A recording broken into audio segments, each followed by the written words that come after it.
Welcome to Illuminati Silver. We tell you the truth about silver.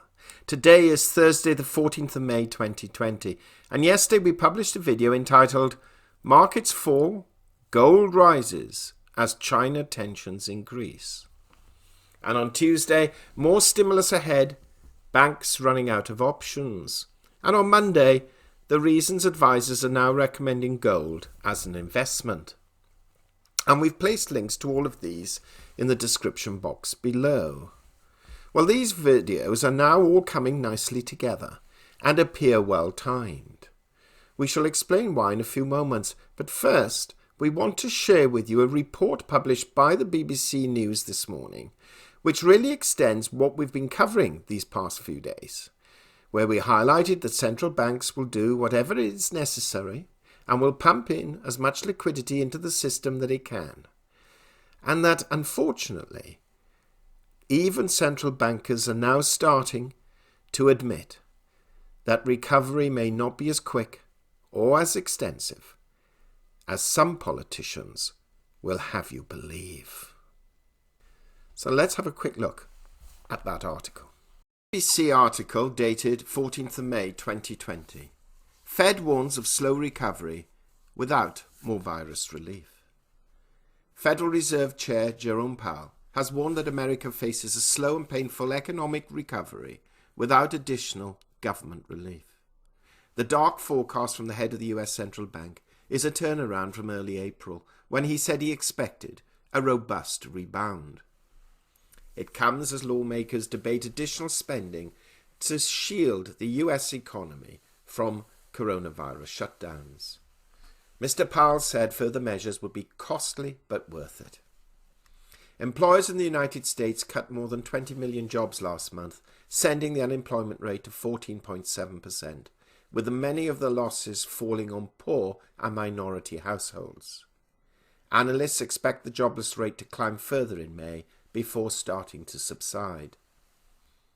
Mr. Powell said on Wednesday that unemployment levels are likely to remain elevated, particularly compared to the 50-year lows the US labour market enjoyed as recently as February.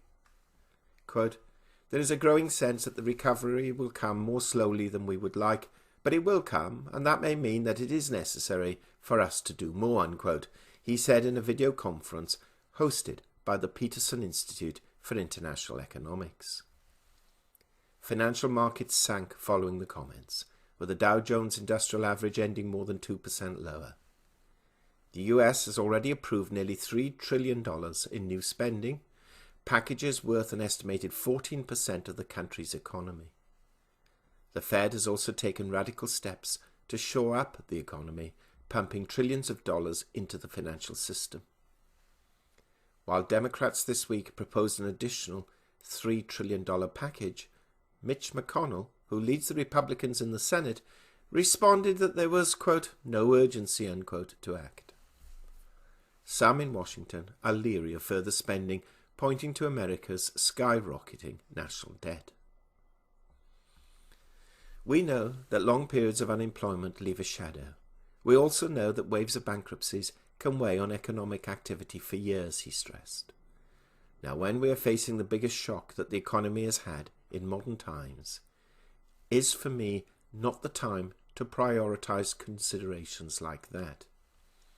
I do think that we come back to them fairly quickly, which is to say a few years down the road, when the economy is well and truly recovered, or at least recovering.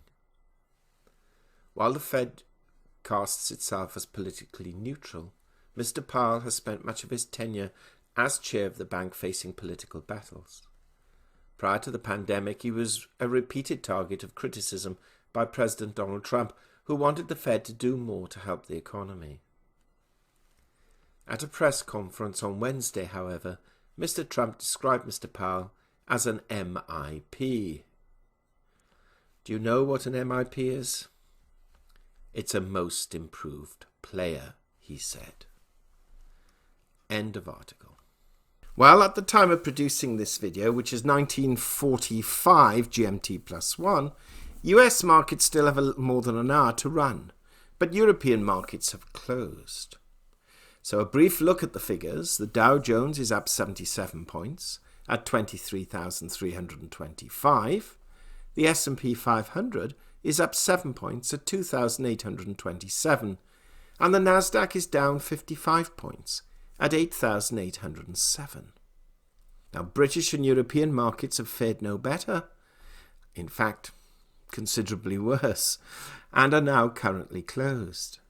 The Euro Stoxx 50 is down 1.8%. The FTSE 100 is down 2.75%. The DAX index is down 2%, and the CAC 40 is down 1.65%. Oil prices are up around $2 a barrel, and the dollar index has strengthened slightly to 100.48. Now, what is more exciting for us is that gold is up today by $15 to $1,732. And silver is up 22 cents at $15.83, with $16 no doubt now in its sights. We could very well be at that stage whereby the monetary demand for silver is now beginning to surpass the physical demand for it for industrial purposes. But we shall have to wait a little longer to see how this pans out. Now, much of the move, the upward move today, occurred after the initial weekly jobless claims figures were announced in the United States, showing another 3 million being added to the list. Now, we have retail sales out tomorrow and industrial production figures, all of which could indeed have an upward impact on the precious metals prices. But that said, we are reaching, from a technical point of view, we are reaching the top of the range for both gold and silver consolidations. And there may be, just maybe, a slight pullback. But we see this as temporary, even if it does happen. Now, there are too many tailwinds and negative economic news for this upward trend not to continue. And with sterling weakening against the US dollar, those of us living in the United Kingdom are now seeing gold prices rising to new all-time highs. It's an exciting time for those holding precious metals, and taking a 3 to 5 year view, it's still not too late to buy some if you're light in your portfolio. For those interested in the physical, premiums are still falling, and more product is becoming available. And again, one can also turn to ETFs and storage houses such as Bullion, providing you have enough confidence in their continued existence. The United States is undergoing a harsh economic time at the moment, and politically, it's no better. With the president now contradicting Dr. Fauci almost daily, and the number of infections continuing to rise, and with Fed Chair Jerome Powell admitting that any recovery, when it does eventually happen, could be at least 2 years away before Americans begin to feel the benefits, this places the Trump administration in political danger.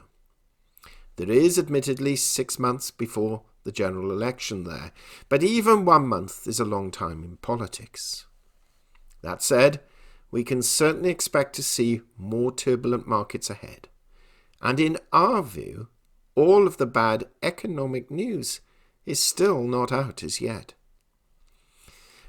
What do you think? Do share your thoughts. Thank you so much for listening, and if you haven't already done so, please subscribe to our channel and press the bell sign so that you're notified of our videos as and when they are published.